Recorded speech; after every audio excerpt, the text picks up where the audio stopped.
ప్రభుడు ఇచ్చినటువంటి ఆ వరాలతో జీవించినప్పుడు ఆ గురువుల కోసం ప్రత్యేకంగా ఈరోజు మీరు అందరూ కూడా ఏం చేయాలంటే ప్రార్థన వాళ్ళు వ్యాధిగ్రస్తులతో ఉన్నప్పుడు బాగలేనప్పుడు వెళ్ళి వాళ్ళు నడవలేని పరిస్థితుల్లో ఉన్నప్పుడు మంచం మీద పడి ఉన్నప్పుడు వాళ్ళు విశ్వాసం తీసి వారికి ఇస్తారు. పాపంతో జీవిస్తున్నటువంటి వారికి పాప సంగీతాన్ని ఇస్తున్నారు. జన్మ పాపంతో పుట్టినటువంటి వారికి ఆ జన్మ పాపం తొలగించడానికి జ్ఞానస్థానము ఇస్తున్నారు.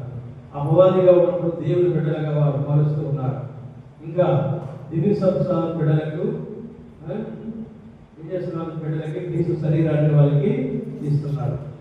జ్ఞానవాహులైనటువంటి వారికి జ్ఞానవాహం వాళ్ళని ఆశ్రదించి వాళ్ళు తప్పదరగా చేస్తున్న ఈ దివ్య సంస్కారాలన్నీ కూడా ఇస్తున్నటువంటి గురువులు వరకు మనం ఏం చేయాలంటే ప్రతిరోజు కూడా మనము ప్రార్థన గురువు బాగుంటే మన సంఘం అంతా కూడా గురువుని ముఖ్యంగా సాధారణ గురి ఎక్కడ ఉన్నదంటే గురువును పడగొట్టడానికి చూస్తుంది.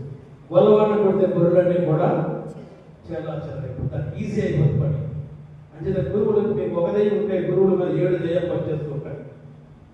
చాలా జాగ్రత్తగా లేకపోతే కొండ పగిలిపోయినట్లు మట్టి పాత్ర పగిలినట్టు పగిలిపోతారు. అందుకే మనం చూస్తున్నాం చాలా మంది కష్టపూర్తమైనటువంటి త్యాగంతో కూడుకున్నటువంటిది జీవితం ఆశామాషిగా గురువుతో జీవించాలంటే దానికి ట్రైనింగ్ 12 సంవత్సరాలు. ఈ ట్రైనింగ్లో 12 సంవత్సరాల్లో వాళ్ళు మళ్ళీ ట్రైనింగ్ అయ్యి మళ్ళీ వాళ్ళు ఒంటరిగా జీవించడము, విరక్తత్వం, బ్రహ్మచర్య జీవితం జీవించడం, తన శరీరాన్ని తను కాపాడుకోవడం, వాక్యాన్ని ప్రతిరోజు పూజలు అర్పించడము, ఇవన్నీ కూడా నేను అనుకున్నట్టుగా అంత సులువుగా అవన్నీ కూడా అధిగమించి చేస్తున్నాడంటే దానికి దేవుని యొక్క సహాయం మీ ప్రార్థన తోడ్పడితే చక్కగా పనిచేయడం. ఇంకా 2 మరి 3వదిగా దివ్య సంస్థలు స్థాపించడము, గురుత్వాలను స్థాపించడం, మరొకటి నూతనమైనటువంటి చెప్పండి నూతనమైన నేను మిమ్మల్ని ప్రేమించినట్లు మీరు కూడా ఒకరినొకరు ప్రేమించుకున్నట్టు ప్రభు మనల్ని ప్రేమించారట. అలాగే మనం ప్రేమించడం ఈరోజు మనం ప్రేమను చూస్తూ ఉన్నాం. ఈరోజు పేపర్లో చూసారా లేదు? పేపర్లో చూసారా లేదు?